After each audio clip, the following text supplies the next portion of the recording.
Price the Lord.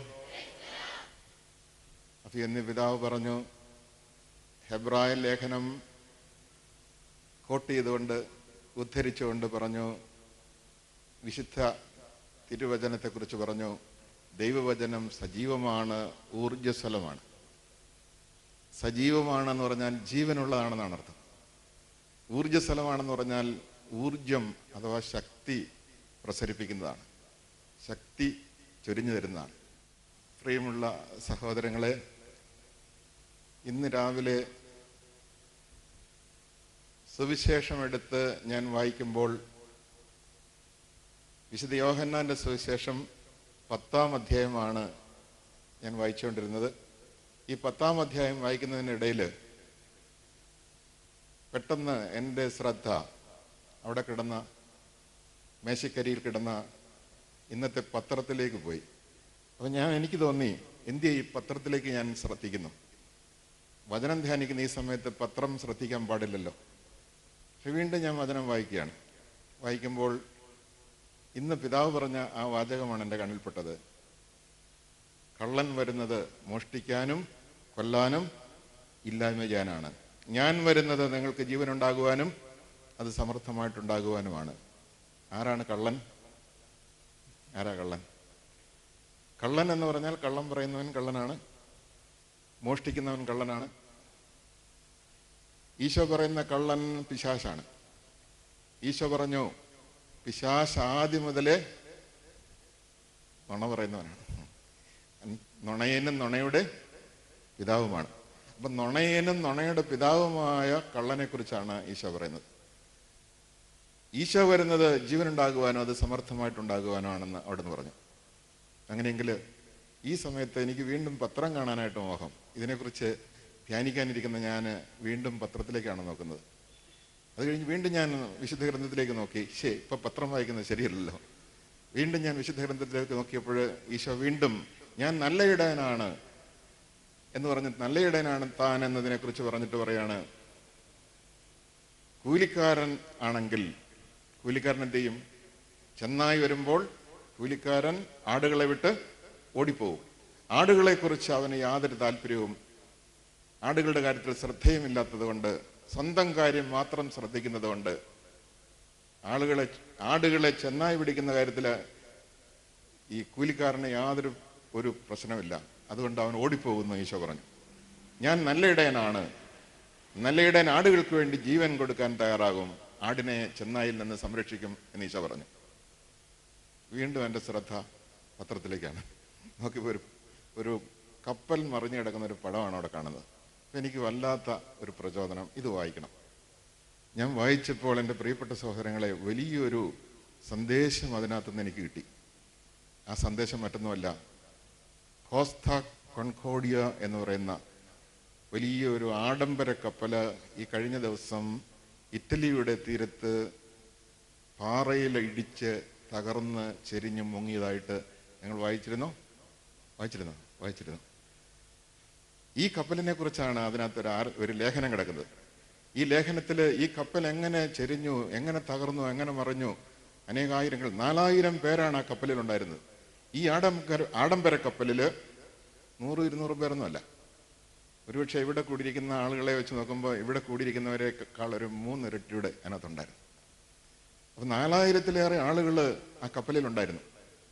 അങ്ങനെയുള്ളൊരു കപ്പല്, സങ്കല്പിക്കാൻ സാധിക്കാത്ത സൗകര്യങ്ങളുള്ള കപ്പല്, ഫുട്ബോൾ കോർട്ട് അടക്കം അനേകം കോർട്ടുകൾ, കളിക്കാനുള്ള കളിക്കളങ്ങൾ അതിനകത്തുണ്ട്, അനേകം ഹോട്ടലുകൾ അതിനകത്തുണ്ട്, അതുപോലെയുള്ള അനേകം സിനിമാശാലകൾ അതിനകത്തുണ്ട്, 4000 പേർക്ക് താമസിക്കാനുള്ള സൗകര്യങ്ങളുള്ള മുറികൾ അതിനകത്തുണ്ട്. അതും 5 സ്റ്റാറിനേക്കാൾ മെച്ചപ്പെട്ട ആഡംബര സൗകര്യമുള്ള മുറികളാണ് അതിനകത്തുള്ളത്. ഒരുപാട് ഹോട്ടലുകളും ബാറുകളും എല്ലാം ഉള്ള, ഒത്തിരി വിനോദ കേന്ദ്രങ്ങളുള്ള, വേണമെങ്കിൽ ഒരു ടൗൺഷിപ്പ് എന്ന് പറയാവുന്ന ഒരു സിറ്റി എന്ന് വേണമെങ്കിൽ പറയാം. കാരണം 4000 പേര് അതിനകത്ത് ഒരു ലോകത്തെന്ന പോലെ ജീവിക്കുകയാണ്. അതിനകത്ത് ജോലി ചെയ്തിരുന്ന ഒരാൾ പറയുന്നത്, ഇതൊരു കപ്പലാണെന്ന് പോലും ഞങ്ങൾക്ക് തോന്നിയിട്ടില്ല. കാരണം വലിയൊരു സിറ്റിയിൽ ജീവിക്കുന്നതിനെ തോന്നിയിട്ടുള്ളൂ, ഒരു കപ്പലാണെന്ന് തോന്നുന്നില്ല. അങ്ങനെയുള്ള ഒരു കപ്പലാണ് പാറയിൽ തട്ടി തകർന്ന് ചെരിഞ്ഞ് മറിഞ്ഞു മുങ്ങിയത്.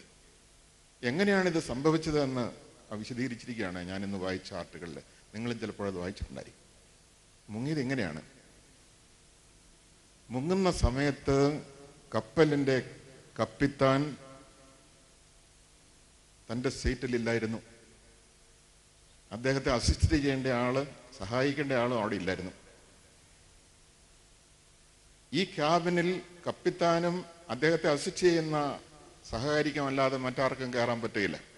അവരിറങ്ങുമ്പോൾ ലോക്ക് ചെയ്തിട്ടാണ് പോകുന്നത്. പെട്ടെന്ന് ബീപ്പ് സൗണ്ട്, ഒരു അപകടം വരുന്നു എന്ന് വിളിച്ചറിയിക്കുന്ന ഒരു ബീപ്പ് സൗണ്ട് കേൾക്കുകയാണ്. ഈ ശബ്ദം കേട്ടപ്പോൾ അവിടെ ചുറ്റുപാടുമുള്ള ജീവനക്കാർ ഓടിക്കൂടി നോക്കിയപ്പോൾ ഈ രണ്ടുപേരും അവിടെ ഇല്ല. എന്താണ് സംഭവിച്ചത്? കരയിൽ നിന്ന് 500 മീറ്റർ അകലെ സഞ്ചരിക്കേണ്ട ഒരു സമയത്ത് കപ്പല് 150 മീറ്റർ അകലെ കൂടെയാണ് സഞ്ചരിക്കുന്നത്. എങ്ങനെയോ അതിൻ്റെ ഡയറക്ഷൻ അല്പം ഒന്ന് മാറിപ്പോയി. കപ്പിത്താൻ സ്ഥലത്തില്ലാതിരുന്നതുകൊണ്ട് അതിൻ്റെ ഡയറക്ഷൻ അവർ ശരിപ്പെടുത്തി വെച്ചിരുന്നതാണ്. അവർ വിചാരിച്ചു ഈ ഡയറക്ഷനിൽ തന്നെ ഇത് പൊക്കെയുള്ളും, ഇതിനിടയ്ക്കൊന്നും ഇടപെടേണ്ട കാര്യമില്ല. ഒരുപക്ഷെ അനേക അവസരങ്ങളിൽ അങ്ങനെ അവർ ചെയ്തിട്ടുണ്ടായിരിക്കും. അങ്ങനെ ഒരു പ്രശ്നവും കൂടാതെ ഇത് പൊക്കോളും എന്ന് വിചാരിച്ച് അവർ ക്രമീകരിച്ചു വെച്ചിരുന്ന ആ ക്രമീകരണത്തിൽ എങ്ങനെയോ ഒരു ചെറിയ മാറ്റം ഉണ്ടായി. അങ്ങനെ ആ ചെറിയ മാറ്റം വലിയൊരു പാറക്കൂട്ടത്തെ ലക്ഷ്യമാക്കി കപ്പൽ സഞ്ചരിക്കുകയാണ്. ഇതിലൊരു റഡാറുണ്ട്. 10 മൈൽ അകലെ വെച്ച് തന്നെ ഈ റഡാർ ഇത് പിടിക്കും. എന്നിട്ട് കാണിച്ചു കൊടുക്കും, ഇപ്പോൾ ഈ പോകുന്ന ദിശയിൽ പോയാൽ ഇത് ഈ പാറക്കൂട്ടത്തിൽ ചെന്ന് ഇടിക്കുമെന്നാണ് റഡാർ പറയുന്നത്. എന്നിട്ടും മൈൻഡ് ചെയ്തില്ലെങ്കിൽ വീണ്ടും ബീപ്പ് സ്വരം ഉണ്ടാകും. 5 കിലോമീറ്റർ ദൂരെ എത്തുമ്പോഴേക്കും ഈ പറഞ്ഞ ഒരു അലാറം അടിക്കും.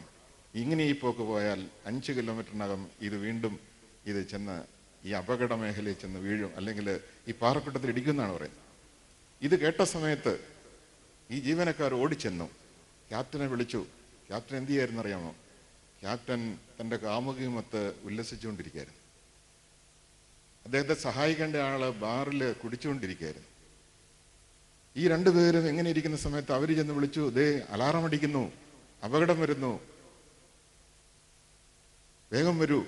അവർ പറഞ്ഞു, ചുമ്മാരി, ഞങ്ങളൊക്കെ റെഡിയാക്കി വെച്ചിരിക്കുകയാണ്, യാതൊരു പ്രശ്നമില്ല, ഞങ്ങളെല്ലാം സെറ്റ് ചെയ്ത് വെച്ചിരിക്കുകയാണ്, ഞങ്ങളെയാണ് പഠിപ്പിക്കാൻ വരുന്നത് എന്ന് പറഞ്ഞ് അവരെ ഓടിച്ചു. അവർ വീണ്ടും മോളിൽ ചെന്നു, കറങ്ങിയടിച്ച് ഓടിച്ചെന്നപ്പോൾ സംഗതി അവർക്കും തോന്നി ഒന്ന് നോക്കിക്കളയാം. വന്ന് നോക്കിയപ്പോഴത്തേക്കും വളരെ ഈ പാറക്കൂട്ടത്തോട്, കടലിനടിയിലുള്ള പാറക്കൂട്ടത്തോട് വളരെ അടുത്ത് കപ്പലെത്തിയിരിക്കുന്നു. അവർ ഓടിച്ചെന്ന് തുറന്ന് ഒന്ന് തിരിച്ച് വെട്ടിച്ച് പോകാൻ നോക്കി, പക്ഷെ പറ്റിയില്ല. കരിമ്പാറക്കൂട്ടത്തിൽ ഇടിച്ച് കപ്പൽ തകർന്നു. പ്രിയപ്പെട്ട സഹോദരങ്ങളെ, തകർന്നിട്ട് പോലും ക്യാപ്റ്റനായിരുന്നില്ല ആ സമയത്തുണ്ടായിരുന്നത്. ക്യാപ്റ്റനോട് ഇടിച്ച വിവരവും കപ്പൽ തകരുകയാണെന്നുള്ള വിവരം പറഞ്ഞിട്ട് ഇതങ്ങനെ തകരുമെന്നില്ലെന്ന് പറഞ്ഞു. പിന്നെയും ക്യാപ്റ്റൻ വേണ്ടത്ര നിർദ്ദേശം കൊടുത്തില്ല. ഈ ഇടിച്ച സമയത്ത് ക്യാപ്റ്റൻ ഇടപെടുകയും വേണ്ടത്ര നിർദ്ദേശം കൊടുക്കുകയും ചെയ്തിരുന്നെങ്കിൽ ലൈഫ് ബോട്ടുകൾ താഴെ ഇറക്കി ഈ 4000 ആളുകളെയും ഒരു പ്രശ്നം കൂടാതെ രക്ഷിക്കാമായിരുന്നു. എന്നിട്ടും ക്യാപ്റ്റൻ അദ്ദേഹം എന്ത് ചെയ്തിരുന്നോ ആ പ്രവൃത്തിയിൽ മുന്നോട്ട് പോയി. അങ്ങനെ അവസാനം കപ്പൽ ചെരിഞ്ഞു. പിന്നെ ക്യാപ്റ്റൻ ചെയ്തത് എന്താണെന്നറിയാമോ? ക്യാപ്റ്റൻ പറയേണ്ട ഒരു കാര്യമുണ്ട്. കപ്പൽ ഉപേക്ഷിച്ച് പോവുക എന്ന് പറയണം. കപ്പൽ ഉപേക്ഷിച്ച് പുറത്തിറങ്ങുക എന്ന് ക്യാപ്റ്റൻ പറഞ്ഞാൽ മാത്രമേ ഈ ലൈഫ് ബോട്ടുകൾ പുറത്തിറങ്ങാൻ പറ്റുള്ളൂ എന്നാണ് കപ്പൽ യാത്രയുടെ നിയമം. അതനുസരിച്ച് ഈ കപ്പിത്താനോട് അത് പറയാൻ പറഞ്ഞിട്ട് ആദ്യം അത് പറഞ്ഞില്ല. പിന്നീട് അദ്ദേഹം 3 പ്രാവശ്യം പറഞ്ഞാൽ മാത്രമേ അങ്ങനെ ഒരു പ്രവൃത്തി ചെയ്യാൻ പറ്റുകയുള്ളൂ. നിയമം അനുസരിച്ച് 1 പ്രാവശ്യം മാത്രം പറഞ്ഞിച്ച് അയാൾ ആദ്യത്തെ ലൈഫ് ബോട്ടിൽ നേരെ കരയിലേക്ക് സ്ഥലം വിട്ടു എന്നാണ് പറഞ്ഞിരിക്കുന്നത്. ഓർത്ത് നോക്കുക. അങ്ങനെ കപ്പൽ തകരുകയാണ് ഉണ്ടാകുന്നത്. ഞാൻ ഓർത്തു, ഞാൻ വായിച്ച സുവിശേഷവും ഇതുമായിട്ട് എന്താ ബന്ധം? വല്ല ബന്ധമുള്ളതായിട്ട് നമുക്ക് തോന്നുന്നുണ്ടോ? ഈ കപ്പിത്താനെ സംബന്ധിച്ചിടത്തോളം അവൻ്റെ സ്വന്തം സുഖവും അവൻ്റെ സ്ഥാപിത താല്പര്യങ്ങളും ഒന്നും അല്ലാതെ ഈ 4000 പേരുടെ ജീവനെക്കുറിച്ച് അവന് യാതൊരു താല്പര്യമില്ല, അവന് യാതൊരു ശ്രദ്ധയുമില്ല, അവന് യാതൊരു കൺസേണുമില്ല. വലിയ മുന്തിയ ശമ്പളം വാങ്ങിയിരുന്നൊരു വ്യക്തി, ഇത്രയും പേരുടെ ജീവൻ അമ്മാനമാടിക്കൊണ്ട് തൻ്റെ സുഖത്തിൻ്റെ പിന്നാലെ പോയൊരു വ്യക്തി, ഈ 4000 പേര് അവിടെ ഈ തകർന്ന കപ്പലിൽ നശിക്കുമ്പോൾ ഏറ്റവും അവസാനമാണ് ഈ കപ്പൽ നിയമം അനുസരിച്ച് കപ്പിത്താൻ രക്ഷപ്പെടേണ്ടത് ഏറ്റവും അവസാനമാണ്. പക്ഷേ ഈ കപ്പിത്താൻ ഏറ്റവും ആദ്യത്തെ ആളായിട്ട് രക്ഷപ്പെട്ടു. അതുകൊണ്ടാണ് 2ാം പ്രാവശ്യവും 3ാം പ്രാവശ്യവും അദ്ദേഹത്തിന് പറയാൻ പറ്റാതെ പോയതിന് കാരണം. അങ്ങനെ ഈ കപ്പൽ മുങ്ങിയപ്പോൾ കപ്പിത്താൻ കരയിൽ ചെന്ന് രക്ഷപ്പെട്ടു പോവുകയാണ് ചെയ്തത്. പ്രിയപ്പെട്ടവരെ, ഞാനിത് പറയാൻ കാരണം നമ്മുടെ കർത്താവായ ഈശോയാണ് ഈ ലോകത്തിൻ്റെ കപ്പിത്താൻ. Praise the Lord. എല്ലാവരും എന്ന് പറഞ്ഞു praise the Lord, praise the Lord, hallelujah. നമ്മുടെ കർത്താവാണ് ഈ ലോകത്തിൻ്റെ കപ്പിത്താൻ. കർത്താവ് എന്ന വാക്കിൻ്റെ അർത്ഥം കപ്പിത്താൻ തന്നെയാണ്.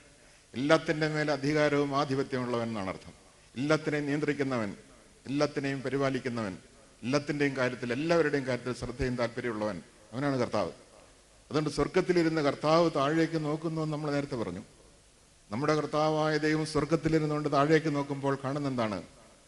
ഇതുപോലെ കപ്പിത്താന്മാർ ഉപേക്ഷിച്ച് കടന്നു കളഞ്ഞ തകർന്ന കപ്പലുകളെയാണ് കാണുന്നത്. ഒരുപക്ഷെ ആ കപ്പലുകൾ നമ്മുടെ കുടുംബമാകാം.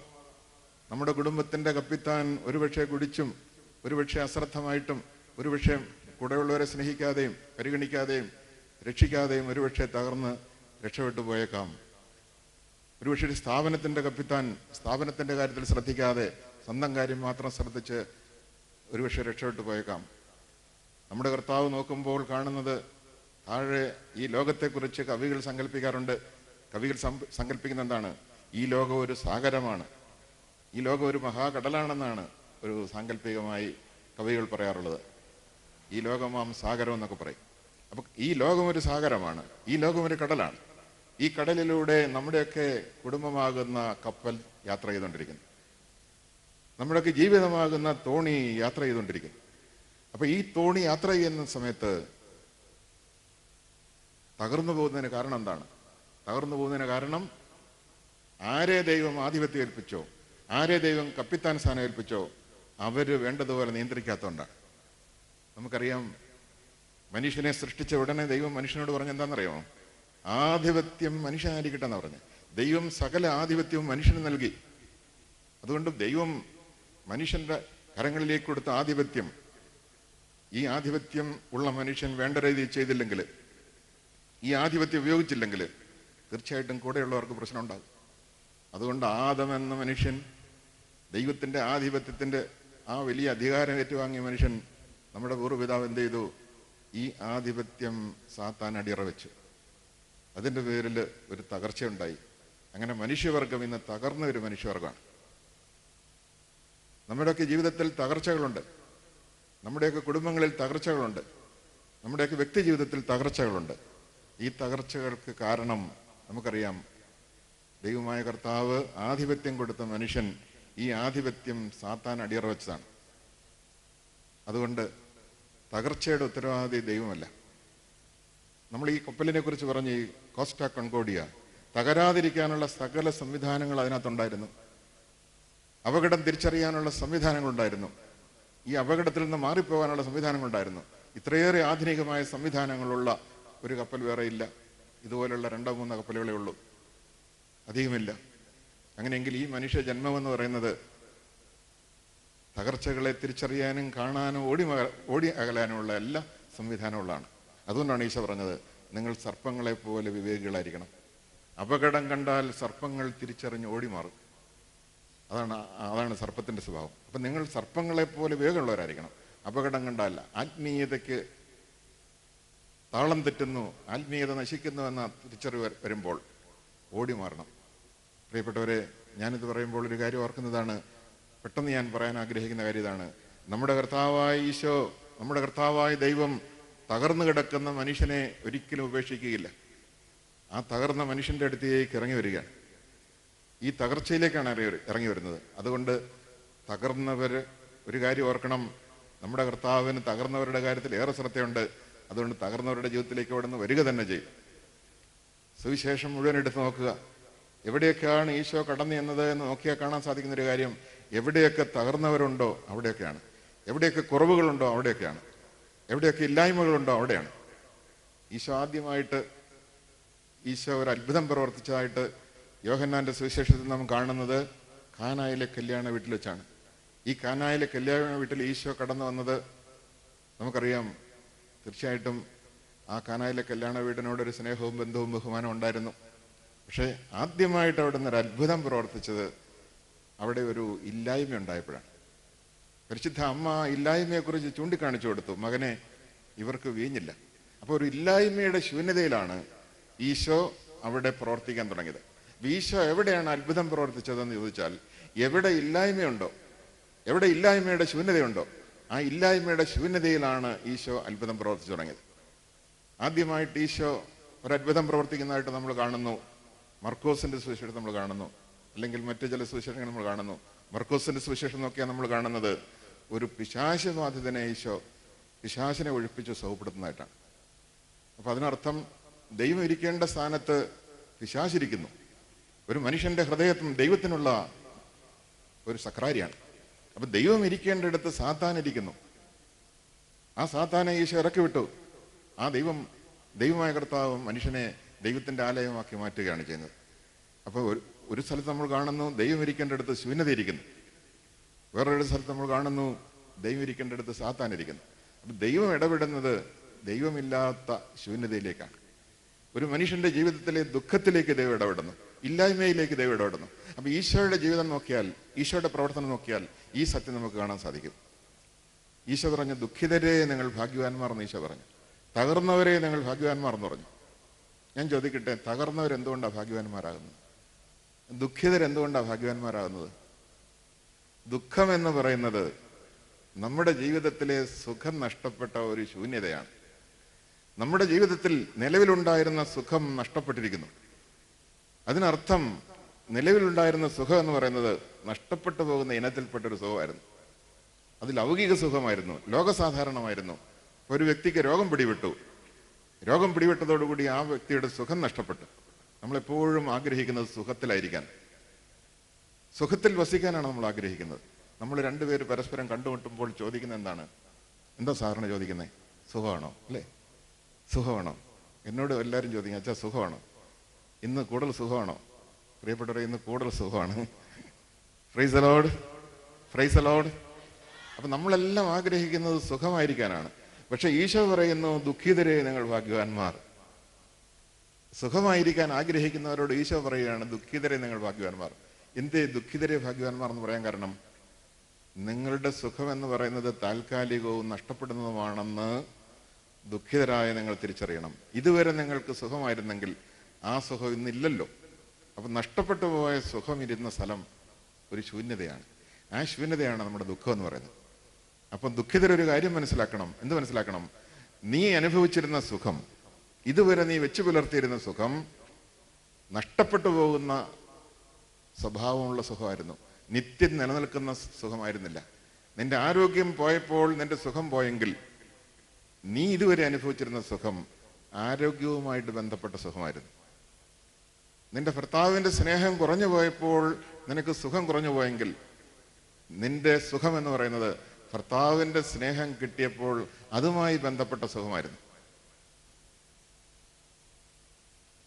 നിനക്ക് മക്കളില്ലാത്തതിൻ്റെ പേരിൽ നിനക്ക് സുഖം പോയെങ്കിൽ ഓർക്കുക, നിന്റെ ദാമ്പത്യത്തിൽ ഒരു കുഞ്ഞിനെ ലഭിക്കാത്തതിൻ്റെ പേരിൽ നിനക്ക് സുഖം പോയെങ്കിൽ അതിന് കാരണം ഉണ്ടാകാനിരിക്കുന്ന ഒരു കുഞ്ഞിനെ കിട്ടാതെ പോയതിൻ്റെ സുഖമാണ്. അപ്പൊ ആ കുഞ്ഞിൽ നിന്ന് ഉണ്ടാകുമെന്ന് കരുതുന്ന ഒരു കുഞ്ഞിൽ നിന്ന് കിട്ടുന്ന സുഖമാണ്, അല്ലാതെ ദൈവത്തിൽ നിന്ന് കിട്ടുന്ന സുഖമല്ല. ഇതുപോലെ ഓരോന്നും, സമ്പത്ത് പോയതിൻ്റെ പേരിൽ നിന്റെ സുഖം പോയെങ്കിൽ നീ എന്ത് മനസ്സിലാക്കണം? സമ്പത്തുമായിട്ട് ബന്ധപ്പെട്ട സുഖമായിരുന്നത്. സമ്പത്ത് പോയി ആ കൂടെ സുഖം പോയി. അതുകൊണ്ട് ദുഃഖിതരെ നിങ്ങൾ ഭാഗ്യവാന്മാർ എന്ന് ഈശോ പറഞ്ഞത് സത്യമാണെന്ന് നമുക്കതുകൊണ്ട് ഈ വെളിച്ചത്തിൽ, പരിശുദ്ധാത്മാവിൻ്റെ ഈ വ്യാഖ്യാന വെളിച്ചത്തിലാണ് നമുക്ക് മനസ്സിലാകുന്നത്. ഞാൻ ഒത്തിരി നാൾ ധ്യാനിച്ച് തലപകഞ്ഞ് നടന്നതാണ് ദുഃഖിതരെങ്ങനെയാണ് ഭാഗ്യവാന്മാരാകുന്നത്. പക്ഷെ എൻ്റെ ഈശോ എനിക്ക് വെളിപ്പെടുത്തി തന്നപ്പോഴാണ് എനിക്ക് ആ സത്യം മനസ്സിലായത്. ദുഃഖം എന്ന് പറയുന്നത് നിലവിലുള്ള സുഖം നഷ്ടപ്പെട്ടു പോയ ഒരു ശൂന്യതയാണ്. ആ ശൂന്യതയിലേക്ക് നഷ്ടപ്പെട്ടതിനെ തിരിച്ചു കൊണ്ടുവരാനാണ് നമ്മൾ ആഗ്രഹിക്കുന്നത്. നഷ്ടപ്പെട്ടതിനെ തിരിച്ചു കൊണ്ടുവന്നാൽ വീണ്ടും അത് നഷ്ടപ്പെടുമ്പോൾ ദുഃഖം വീണ്ടും വരും. അതുകൊണ്ട് ദുഃഖം അനുഭവിക്കുന്ന ഓരോരുത്തരോടും എനിക്ക് പറയാനുള്ളത് ഇതാണ്, കർത്താവ് ആവശ്യപ്പെടുന്നതാണ്, നിന്റെ ദുഃഖത്തിലേക്ക് നഷ്ടപ്പെട്ടതിനെ തിരിച്ചു കൊണ്ടുവരാതെ നിന്റെ ദുഃഖത്തിലേക്ക് ഈശോയെ വിളിക്കുക. ഈശോയ്ക്ക് കടന്നു വരാൻ സാധിക്കുന്നത് ഇല്ലായ്മയിലേക്കാണ്. കാരണം അവിടുന്ന് ഉണ്മയാണ്. ഉണ്മയായവന് കടന്നു വരാൻ സാധിക്കുന്നത് ഇല്ലായ്മയുള്ളിടത്താണ്. നമ്മുടെ പാപം പോലും പാപത്തകർച്ച പോലും നമ്മുടെ ഇല്ലായ്മയെ സൂചിപ്പിക്കുന്നു. അതുകൊണ്ടാണ് കർത്താവ് പറഞ്ഞത്, നീ പാപത്തെ ഓർത്ത് ദൈവകൃപയില്ലാത്തതിൻ്റെ അവസ്ഥയോർത്ത് നീ ദുഃഖിക്കണം, നീ കരയണം. അങ്ങനെ കരഞ്ഞ് നീ വിലപിക്കണം. ഒരു വ്യക്തി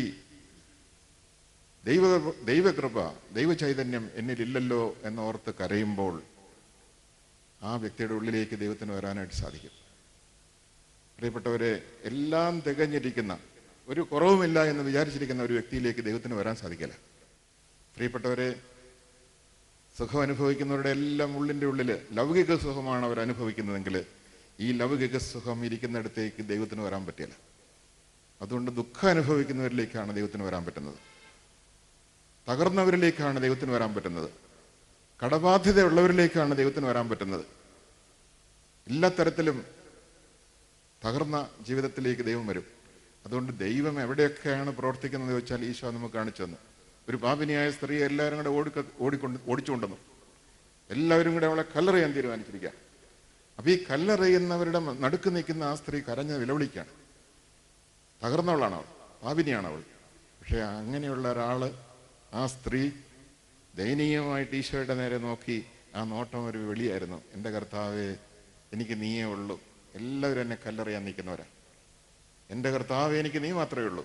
ആ തകർന്ന സ്ത്രീയുടെ ജീവിതത്തിലേക്കാണ് ഈശോ കടന്നു വന്നിട്ട്, മകളെ സാരമില്ല എന്ന് പറഞ്ഞുകൊണ്ട് അവളിലേക്ക് കടന്നു വരികയാണ്.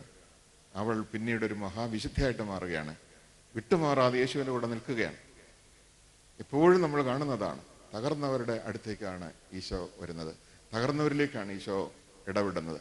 എവിടെയൊക്കെ ശൂന്യതയുണ്ടോ, എവിടെയൊക്കെ കുറവുകളുണ്ടോ, എവിടെയൊക്കെ തകർച്ചയുണ്ടോ, അവിടെ എല്ലാം ഈശോയുടെ കടന്നവരെ നമുക്ക് കാണാൻ സാധിക്കും. സഖ്യവൂസ് എന്ന മനുഷ്യൻ്റെ കുടുംബത്തിലേക്ക് ഈശോ കടന്നു ചെന്നു. അവിടെയും ആ വ്യക്തി തകർന്നൊരു വ്യക്തിയായിരുന്നു, സമാധാനം നഷ്ടപ്പെട്ട ഒരു വ്യക്തിയായിരുന്നു, സമ്പത്തുണ്ടായിരുന്നു. സഖ്യവൂസിനെ കുറിച്ച് പറയുന്നത് അവൻ ധനികരിൽ പ്രധാനിയായിരുന്നു, അല്ലെങ്കിൽ ചുങ്കക്കാരിൽ പ്രധാനിയായിരുന്നു. ചുങ്കക്കാരിൽ പ്രധാനി എന്ന് പറഞ്ഞാൽ ധനികരിൽ പ്രധാനി എന്ന് തന്നെ അർത്ഥം. കാരണം ചുങ്കം പിരിക്കുന്നവരാണ് ആ കാലത്ത് ഏറ്റവും ധനവാന്മാരായി കാണപ്പെട്ടിരുന്നത്. അപ്പൊ ചുങ്കക്കാരിൽ പ്രധാനി എന്ന് പറഞ്ഞാൽ ഒരു പ്രധാന ധനികനായിരുന്നു. പക്ഷെ പ്രധാന ധനികനായിരുന്നെങ്കിലും, ഇഷ്ടം പോലെ സമ്പത്തുണ്ടായിരുന്നെങ്കിലും അവന് സന്തോഷത്തിൻ്റെ, സമാധാനത്തിൻ്റെ കുറവുണ്ടായിരുന്നു. അതുകൊണ്ടാണ് അവൻ ഈശോയെ കാണാൻ വേണ്ടി ഓടി വന്നത്. ഈശോ പോകുന്ന വഴി ഏതാണെന്ന് അന്വേഷിച്ചറിഞ്ഞ് ആ വഴിവെക്കലും മരത്തിൽ കയറി ഇരിക്കാൻ കാരണം, എനിക്ക് സമ്പത്തുണ്ട്, പക്ഷേ എനിക്ക് സുഖമില്ല. എൻ്റെ ഉള്ളിൻ്റെ ഉള്ളിൽ എന്തോ ഒരു നീറ്റല്, എൻ്റെ ഉള്ളിൻ്റെ ഉള്ളിൽ എന്തോ ഒരു കുറവ് അനുഭവപ്പെടുന്നു, ഒരു ഭാരം അനുഭവപ്പെടുന്നു. പ്രിയപ്പെട്ടവരെ, ആ മനുഷ്യൻ ഈശോയെ കാണാൻ അന്വേഷിച്ചു, ഈശോയെ തേടി വന്നു എന്നുള്ളതാണ് സത്യം. അപ്പം ഈശോയെ കിട്ടാൻ ആഗ്രഹിച്ചപ്പോൾ, ഈശോയെ കാണാൻ ആഗ്രഹിച്ചപ്പോൾ ഈശോ അവൻ്റെ ജീവിതത്തിലേക്ക്, അവൻ്റെ കുടുംബത്തിലേക്ക് കടന്നു ചെല്ലുകയാണ്. ഈശോ ആ കുടുംബത്തിലേക്ക് കടന്നു ചെന്നപ്പോൾ ആ കുടുംബം രക്ഷയുള്ള കുടുംബമായി രക്ഷ പ്രാപിച്ചു. അതുകൊണ്ട് എനിക്ക് ഇവിടെ ഇരിക്കുന്ന പ്രിയപ്പെട്ടവരോട് പറയാൻ ഒരു കാര്യമുള്ളതാണ്, നമ്മുടെ ജീവിതത്തിൽ ദുഃഖമുണ്ടോ, നമ്മൾ ഭാഗ്യവാന്മാരാണ്. നമ്മുടെ ജീവിതത്തിൽ തകർച്ചയുണ്ടോ, നമ്മൾ ഭാഗ്യവാന്മാരാണ്. നമ്മുടെ ജീവിതത്തിൽ കടബാധ്യതയുണ്ടോ, തീർച്ചയായിട്ടും നമ്മൾ ഭാഗ്യവാന്മാരാണ്. നമ്മൾ ഓർത്ത് നോക്കുക, ധൂർത്തപുത്രൻ്റെ കഥ പിതാവ് പരാമർശിച്ചു. ഞാൻ ആ കഥ ഒന്നുകൂടി പിതാവ് പറഞ്ഞിടത്തുനിന്ന് അല്പം കൂടി ഒന്ന് വ്യാഖ്യാനിക്കാനായിട്ട് ഞാൻ ശ്രമിക്കുകയാണ്. ധൂർത്തപുത്രൻ പിതാവിൻ്റെ വീട്ടിൽ നിന്ന് തനിക്ക് വേണമെന്ന് അവകാശപ്പെട്ട സമ്പത്തെല്ലാമായിട്ട് ഇറങ്ങിയിരിക്കുന്നു. ഈ സമ്പത്ത് കൊണ്ട് കിട്ടാവുന്ന സുഖങ്ങളെല്ലാം അവൻ അനുഭവിക്കുകയാണ്. ഈ സമ്പത്ത് കൊണ്ട് കിട്ടാവുന്ന സുഖമൊക്കെ അനുഭവിച്ചപ്പോൾ അവന് വല്ല കുറവും തോന്നിയിരുന്നോ? ഒരു കുറവും തോന്നിയില്ല. പിതാവിനെ വിട്ടുപേക്ഷിച്ചതിൻ്റെ കുറവ് അവൻ അനുഭവപ്പെട്ടില്ല. സാവധാനം സമ്പത്ത് മുഴുവൻ തീർന്നു. കൂട്ടുകാർ ഓരോരുത്തരായിട്ട് അവനെ വിട്ടുപോയി. അവസാനം ഒരു ക്ഷാമത്തെ നേരിടേണ്ടി വന്നു. ഞെരുക്കമുണ്ടായി. ഞെരുക്കമുണ്ടായപ്പോൾ ധൂർത്തപുത്രൻ എന്ത് ചെയ്തു? അവസാനം പന്നിക്കൂട്ടിൽ ചെന്ന് വീണു. പന്നിക്കൂട്ടിൽ ചെന്ന് വീണ, അല്ലെങ്കിൽ പന്നിക്കൂട്ടിൽ പോയി ജോലി ചെയ്യേണ്ടി വന്നു. പന്നിക്കൂട്ടിൽ പോയി കിടക്കുന്ന സമയത്ത് ധൂർത്തപുത്രന് ഭക്ഷണമായിട്ട് കിട്ടിയിരുന്നത് പന്നി തിന്നുന്ന തവിടായിരുന്നു. എന്നാൽ ആ തവിട് പോലും അവന് ആവശ്യത്തിന് കിട്ടിയില്ലെന്നർത്ഥം. പ്രിയപ്പെട്ടവരെ, പിതാവ് സുബോധത്തെക്കുറിച്ച് പറഞ്ഞു. ഈ ധൂർത്തപുത്രന് സുബോധം ഉണ്ടായത് എപ്പോഴാണ്? ആവശ്യത്തിന് തവിട് പോലും കിട്ടാത്ത സാഹചര്യത്തിലാണ് ധൂർത്തപുത്രന് സുബോധം ഉണ്ടായത്. ഞാൻ ചോദിക്കട്ടെ, ആഗ്രഹിച്ചിടത്തോളം തവിട് ധൂർത്തപുത്രന് അളന്നളന്ന് കിട്ടിയിരുന്നെങ്കിൽ അവന് സുബോധം ഉണ്ടാകുമായിരുന്നോ? അവൻ പിതാവിൻ്റെ അടുത്തേക്ക് പോകുമായിരുന്നോ? പിന്നെ എവിടെ കിടന്നേന്? പന്നിക്കുട്ടി കിടന്നേനെ. അത് തന്നെ, പന്നിക്കുട്ടി കിടന്നേനെ. ഒരിക്കലും പിതാവിൻ്റെ അടുത്തേക്ക് പോകുമായിരുന്നില്ല. ഇതുപോലെ തന്നെയാണ് നമ്മുടെ അവസ്ഥ. ഈ ലോകം ഒരു പന്നിക്കൂടും മാത്രമാണ് സഹോദരങ്ങളെ. ഈ ലോകം ഒരു പന്നിക്കൂടായിട്ട് സങ്കല്പിക്കുക. ഈ പന്നിക്കൂട്ടിൽ നിന്ന്, ഈ ലോകത്തിൻ്റെ ഭരണത്തിൽ നിന്ന് നമ്മൾ ദൈവത്തിൻ്റെ ഭരണത്തിലേക്ക് മാറേണ്ടിയിരിക്കുന്നു. ഈ ലോകത്തിൻ്റെ ഭരണം നമ്മളെ കൊണ്ട് ചെയ്യിക്കുന്നത് ലോകത്തിനാവശ്യമായ കാര്യങ്ങളാണ്. അതുകൊണ്ട് ഈ ലോകത്തിൻ്റെ ഭരണത്തിൻ്റെ കീഴിലിരിക്കുമ്പോൾ നമ്മൾ തവിടുകൾക്ക് പുറകെ നടക്കുകയാണ്. തവിടുകൾ നമ്മൾ തേടുകയാണ് ചെയ്യുന്നത്. ഉദാഹരണത്തിന്, ദൈവത്തെ തേടുന്നതിന് പകരം തവിട് തേടുന്ന അവസ്ഥയാണ് നമ്മുടെ ജീവിതത്തിലുള്ളത്. ധൂർത്തപുത്രന് സുബോധം ഉണ്ടായപ്പോൾ അവൻ ചെയ്തെന്താണ്? അവൻ പിതാവിൻ്റെ അടുത്തേക്ക് പോയി. സുബോധമാണ് പിതാവിൻ്റെ അടുത്തേക്ക് പോകാൻ അവനെ പ്രേരിപ്പിച്ചത്. എൻ്റെ പിതാവ് എന്നെ സ്വീകരിക്കും എന്നതാണ് അവൻ്റെ സുബോധം. എൻ്റെ പിതാവിൻ്റെ ഭവനത്തിൽ എനിക്ക് സുഭിക്ഷമായി ലഭിക്കും എന്നതാണ് അവൻ്റെ സുബോധം. ഇതുപോലെയാണ് നമ്മുടെ അവസ്ഥ. ഒരുപക്ഷെ ഈ ലോകത്തിൻ്റെ പന്നിക്കൂട്ടിലിരിക്കുന്ന അവസ്ഥ നമ്മുടെ അവസ്ഥ എന്ന് പറഞ്ഞാൽ, ഈ ലോകത്തിൻ്റെ ആവശ്യങ്ങളെല്ലാം നടന്നു കിട്ടണം. ആവശ്യത്തിന് സമ്പത്ത്. ഞാനൊരു കാര്യം തീർത്തു പറയാം, നമ്മൾ ആഗ്രഹിക്കുന്നത് പോലെ കാര്യങ്ങളെല്ലാം നടന്നു കിട്ടിയാൽ ഒരിക്കലും സുബോധം ഉണ്ടാകില്ല. നമ്മൾ ആഗ്രഹിക്കുന്നത് പോലെ സ്നേഹം ജീവിത പങ്കാളിയിൽ നിന്ന്, ഭർത്താവിന് ഭാര്യയിൽ നിന്ന്, ഭാര്യയ്ക്ക് ഭർത്താവിൽ നിന്ന്, മക്കളിൽ നിന്ന് മാതാപിതാക്കന്മാർക്ക്, മാതാപിതാക്കന്മാരിൽ നിന്ന് മക്കൾക്ക് കിട്ടിയാൽ ഒരിക്കലും നമുക്ക് സുബോധം ഉണ്ടാകില്ല. കാരണം വളരെ സന്തോഷത്തോടെ ഈ സ്നേഹത്തിൽ ഇരിക്കും. ദൈവത്തിൻ്റെ സ്നേഹം അറിയില്ല. അതുകൊണ്ട് മനുഷ്യ സ്നേഹത്തിന് തവിടിൻ്റെ വിലയുള്ളൂ. ദൈവത്തെ അറിയാത്ത മനുഷ്യൻ്റെ സ്നേഹത്തിന്, ദൈവത്തെ അറിഞ്ഞ മനുഷ്യൻ്റെ സ്നേഹത്തിന് വിലയുണ്ട്. ദൈവത്തെ അറിയാത്ത മനുഷ്യൻ്റെ സ്നേഹത്തിന് തവിടിൻ്റെ വിലയുള്ളൂ. കാരണം എന്താ? ദൈവത്തെ അറിയാത്ത മനുഷ്യൻ്റെ സ്നേഹം എന്ന് പറയുന്നത് കിട്ടിയാൽ കൊടുക്കുന്ന സ്നേഹമാണ്, ഉപയോഗിച്ച് തള്ളുന്ന സ്നേഹമാണ്. എനിക്കൊരു വ്യക്തിയെ പ്രയോജനമുണ്ട്, പ്രയോജനമുള്ളതുകൊണ്ട് ഞാൻ സ്നേഹിക്കുകയാണ്. പ്രയോജനമില്ലെങ്കിലോ എങ്ങനെയെങ്കിലും ഒഴിവാക്കാനാണ് ഞാൻ ശ്രമിക്കുന്നത്. അപ്പോൾ പ്രയോജനമുള്ള ഒരു വ്യക്തിയെ സ്നേഹിക്കാനും പ്രയോജനമുള്ള ഒരു വ്യക്തിക്ക് എന്തെങ്കിലും കൊടുക്കുവാനും നമുക്ക് സാധിക്കുന്നത് ആ വ്യക്തിയെ കൊണ്ട് പ്രയോജനമുള്ളതുകൊണ്ട്. പ്രയോജനമില്ലാത്തൊരു വ്യക്തിക്ക് കൊടുക്കാനോ ആ വ്യക്തിയെ സ്നേഹിക്കാനോ നമുക്ക് പലപ്പോഴും സാധിക്കുന്നില്ലെങ്കിൽ അതിനർത്ഥം നമ്മുടെ സ്നേഹം ശരിയായ സ്നേഹമല്ല. അപ്പം അതുകൊണ്ട് ഞാൻ ഇതാണ് ഉദ്ദേശിക്കുന്നത്. ഇപ്പം ദൈവത്തിൻ്റെ സ്നേഹം അറിഞ്ഞ ഒരു വ്യക്തിക്ക് മനുഷ്യൻ്റെ സ്നേഹം കിട്ടിയ ഗുണമുണ്ട്. ദൈവത്തിൻ്റെ സ്നേഹം അറിയാത്ത ഒരു വ്യക്തിക്ക് മനുഷ്യൻ്റെ സ്നേഹം കിട്ടിയാൽ ആ മനുഷ്യ സ്നേഹം കൊണ്ട് ആ വ്യക്തി നിറഞ്ഞിരിക്കും. ഉദാഹരണത്തിന്, ദൈവത്തിൻ്റെ സ്നേഹം അറിയാത്ത ഒരു സ്ത്രീക്ക് ഭർത്താവിൻ്റെ സ്നേഹം ഇഷ്ടം പോലെ അളന്നളന്ന് കിട്ടിയാൽ അവൾ ഒരിക്കലും ദൈവത്തിൻ്റെ സ്നേഹം അറിയില്ല. ദൈവത്തിൻ്റെ സ്നേഹം അറിയാത്ത ഒരു പുരുഷന് ഭാര്യയുടെ സ്നേഹം ഇഷ്ടം പോലെ കിട്ടിയാൽ, ആഗ്രഹിക്കുന്നത് പോലെ കിട്ടിയാൽ ആ തവിട് കൊണ്ട് അവൻ തൃപ്തനായിരിക്കും. അവൻ ഒരിക്കലും ദൈവസ്നേഹം അനുഭവിക്കാൻ പോകുന്നില്ല. അതുകൊണ്ട് ഞാൻ ആശംസിക്കുന്നു, ദൈവത്തെ അറിയാത്ത ഒരു സ്ത്രീക്കും ആഗ്രഹിക്കുന്നിടത്തോളം സ്നേഹം ഭർത്താവിൽ നിന്ന് കിട്ടാതെ പോകട്ടെ. പേടിച്ചോ നിങ്ങൾ? പേടിക്കേണ്ട ആവശ്യമില്ല, കാരണം കിട്ടിയ പെശക.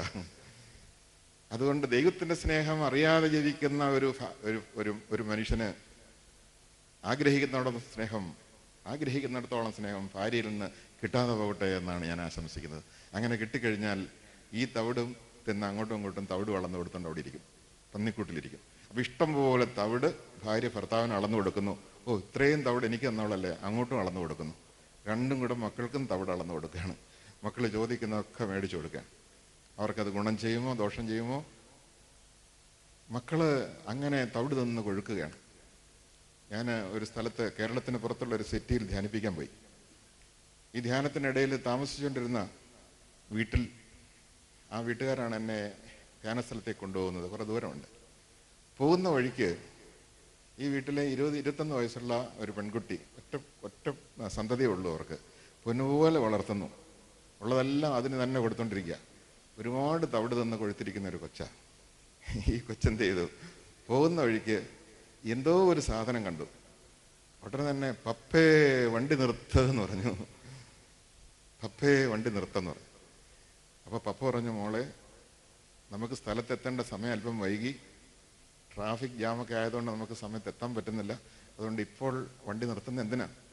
അല്ല, എനിക്ക് ആ സാധനം വേണമെന്നാണ് പറയുന്നത്. ഏതോ അവൾക്ക് ഇഷ്ടപ്പെട്ട ഒരു തീറ്റ സാധനമാണ്. അതിൻ്റെ ബ്രാൻഡ് നെയിമൊക്കെ പറഞ്ഞു. എനിക്ക് അറിഞ്ഞുകൂടാ. അപ്പോൾ ആ പടമൊക്കെ കണ്ട് അങ്ങനെ ഒരു ഒരു ഒരു പ്രത്യേക സ്ഥാപനം കണ്ടപ്പോൾ, പപ്പയെ വണ്ടി നിർത്തുക, എനിക്ക് അതൊരെണ്ണം വേണമെന്ന് പറഞ്ഞു. അല്ല ഐസ്ക്രീം പോലെ ആയിരിക്കും. പപ്പ പറഞ്ഞു, മോളെ ഇപ്പം നിർത്താൻ ശരിയാകില്ല. അപ്പോൾ അവളങ്ങ് വണ്ടിക്കകത്ത് ഇടിച്ച് കരയല്ലേ. എനിക്കിപ്പോൾ കിട്ടിയ പുറകിൽ നിന്ന് പപ്പയ്ക്കിട്ട് ഇട്ടിയ അവള്. ഞാൻ വണ്ടിയുടെ സൈഡിൽ ഡ്രൈവർ സീറ്റിനടുത്തിരിക്കുകയാണ്. ഈ ഇടി തുടങ്ങിയപ്പോഴത്തേക്കും മമ്മി പറഞ്ഞു, നമുക്ക് ഒരെണ്ണല്ലേ ഉള്ളൂ, അതങ്ങ് മേടിച്ചു കൊടുത്തേച്ച് പോകാം, അല്ലെങ്കിൽ ഇതിനകത്ത് കിടന്ന് ചാവൂന്ന് പറഞ്ഞു. ഇടിച്ച് കരഞ്ഞ് ചാവുള്ളെന്ന് പറഞ്ഞു. ഈ 19-20 വയസ്സുള്ള പെൺകൊച്ചിന് വേണ്ടി നേരെ അങ്ങോട്ട് തിരിച്ചുവിട്ട് ആ സാധനം മേടിച്ച് കൊടുത്തിട്ട് മാത്രമേ പിന്നീട് പോയുള്ളെന്ന് ഓർക്കുക. ഞാനീ പറയുന്നത്, ഈ കൊച്ചിനെ സംബന്ധിച്ചിടത്തോളം ചോദിക്കുന്നതൊക്കെ കൊടുത്ത് വളർത്തിയൊരു കൊച്ച. അവളുടെ ഇഷ്ടങ്ങൾക്കൊന്നും ഒരു കുറവും വരുത്തിയില്ല. ഞാൻ പിന്നീട് ഇവരോട് സംസാരിച്ച് പറഞ്ഞു, ഏതോ ഒരു പുസ്തകം അവർ വായിച്ചു പോലും, ഒരു സൈക്കോളജിക്കൽ ബുക്ക് അവർ വായിച്ചു, മനഃശാസ്ത്രപരമായ ഒരു ഗ്രന്ഥം ഇവർ വായിച്ചു. എന്താ വായിച്ചെന്ന് ചോദിച്ചാൽ, കൊച്ചുങ്ങൾ ആഗ്രഹിക്കുന്നതൊക്കെ കൊടുത്ത് വളർത്തണം, അല്ലെങ്കിൽ അവർക്ക് അവരുടെ മനസ്സിൽ മുറിവുണ്ടാകും. അപ്പം മനസ്സിന് മുറിവുണ്ടാകാതിരിക്കണമെങ്കിൽ എന്ത് കാര്യം ചോദിച്ചാലും ഇൻസ്റ്റൻ്റായിട്ട് വിടവില്ലാതെ ഉടനെ വാങ്ങിച്ചു കൊടുക്കണം. ഇങ്ങനെ ഈ മാതാപിതാക്കന്മാർ അവർക്ക് മനസ്സിലായ സൈക്കോളജി അനുസരിച്ച്, മാത്രമല്ല ഒരു കൊച്ചല്ലേ ഉള്ളൂ, അതിനെ ചോദിക്കുന്നതൊക്കെ വാങ്ങിച്ചു കൊടുത്ത് അങ്ങനെ വളർത്തി. അതുകൊണ്ട് ഈ കൊച്ചിന് യാതൊരു തരത്തിലും ഒരു ആത്മനിയന്ത്രണം അറിഞ്ഞുകൂടാ, ഒരു അഡ്ജസ്റ്റ്മെൻ്റ് അറിഞ്ഞുകൂടാ, ആരുമായിട്ട് ഒരു പങ്കുവെക്കാൻ അറിഞ്ഞുകൂടാ. എവിടെ ചെന്നാലും തൻ്റെ ആഗ്രഹങ്ങളും ഇഷ്ടങ്ങളും സാധിക്കണമെന്നല്ലാതെ മറ്റൊരു ലക്ഷ്യമില്ല. വീട്ടിലൊരു കൊച്ചു മാത്രം ഉള്ളതുകൊണ്ട് അവിടെ മറ്റൊരു കൊച്ചുകൂടി ഇല്ലാത്തതുകൊണ്ട് പങ്കുവെക്കാനും പറ്റുന്നില്ല. പ്രിയപ്പെട്ടവരെ, ഈ രീതിയിൽ പിള്ളേർ വളരുമ്പോൾ നമ്മൾ ഓർക്കണം, അവർ ഈ ലോകത്തിൻ്റെ സുഖങ്ങളിൽ മുഴുകി വളരുകയാണ്. അവർക്ക് ദൈവത്തിന് കടന്നു ചെല്ലാൻ അവിടെ യാതൊരു സ്പേസും ഇല്ല. എൻ്റെയൊക്കെ ചെറുപ്പകാലത്ത് ഞാൻ ഓർക്കുകയായിരുന്നു, അന്നൊക്കെ ആത്മനിയന്ത്രണം പഠിപ്പിക്കുമായിരുന്നു.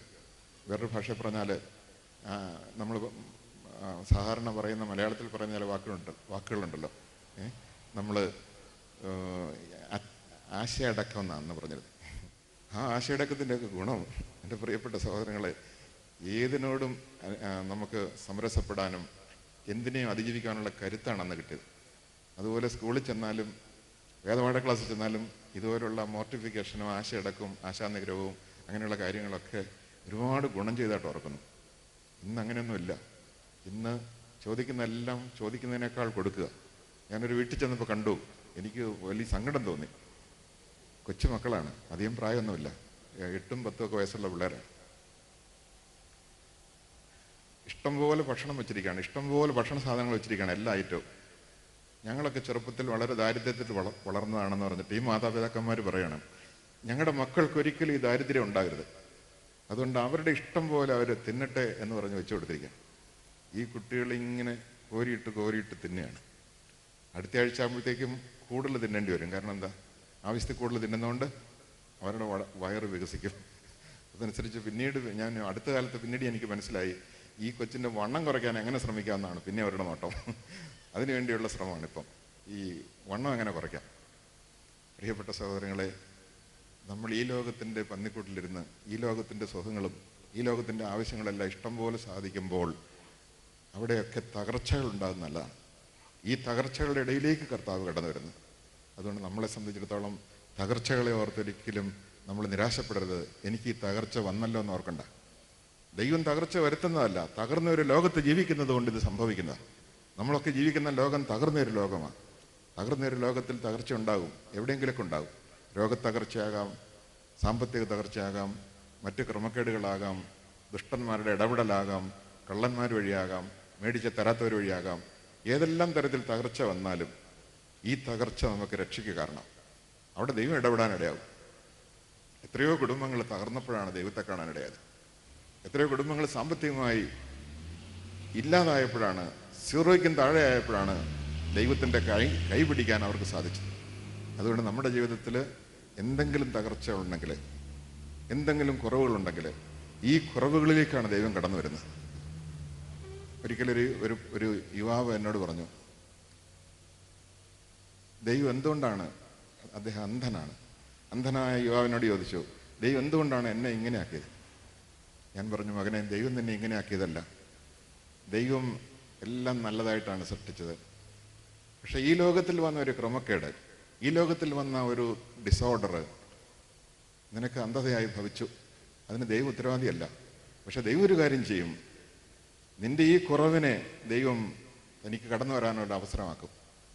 ഈ കുറവിലേക്ക് ദൈവം കടന്നു വരും. ദൈവം കടന്നു വന്നിട്ട് അനേകം അനുഗ്രഹങ്ങൾ ഇതിൻ്റെ പേരിൽ തരും. ഈശോ പറഞ്ഞ ഒരു വാഗ്ദാനമുണ്ട്, എന്നെ പ്രതിയോ എൻ്റെ സുവിശേഷത്തെ പ്രതിയോ നിനക്കെന്തെങ്കിലും നഷ്ടം സംഭവിച്ചാൽ ഞാൻ 100 ഇരട്ടിയായി നിത്യജീവനായിട്ട് തരും.